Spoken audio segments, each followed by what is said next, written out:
ഓം പരമഗുരുഭ്യോ നമ. പതിറ്റാണ്ടുകൾക്ക് മുമ്പേ അമ്മ ലോകത്തോട് പറഞ്ഞു, സനാതനധർമ്മമാണ് വേണ്ടത്. ഈശ്വരനും ഈശ്വരൻ്റെ സൃഷ്ടിയും രണ്ടല്ല ഒന്ന് തന്നെ എന്നാണ് സനാതനധർമ്മം ഉപദേശിക്കുന്നത്. ഡാൻസുകാരിൽ നിന്നാണ് ഡാൻസ് ഉണ്ടാകുന്നത്.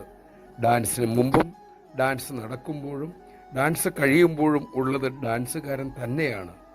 അതുപോലെ സൃഷ്ടിക്ക് മുമ്പും സൃഷ്ടി ഉള്ളപ്പോഴും സൃഷ്ടിക്ക് ശേഷവും ഈശ്വരൻ മാത്രമാണുള്ളത്. ഈശ്വരനല്ലാതെ മറ്റൊന്നും ഇവിടെ ഇല്ല എന്ന് സനാതനധർമ്മം പഠിപ്പിക്കുന്നു. ഈ ധർമ്മം മനസ്സിലാക്കാനായാൽ ഇന്നത്തെ പ്രശ്നങ്ങൾക്കെല്ലാം എന്നേക്കുമുള്ള പരിഹാരവുമായി. നമഃശിവായ. അമ്മയുടെ ജീവിതം തന്നെ സനാതനധർമ്മ പ്രചരണം. അമ്മ തെളിച്ച വഴിയിലൂടെ മുന്നേറി സനാതനധർമ്മത്തെ എല്ലായിടത്തും എത്തിക്കാൻ നമുക്ക് സാധിക്കട്ടെ. അതിനുള്ള വിവേകത്തിനായി അമ്മയോട് പ്രാർത്ഥിക്കാം.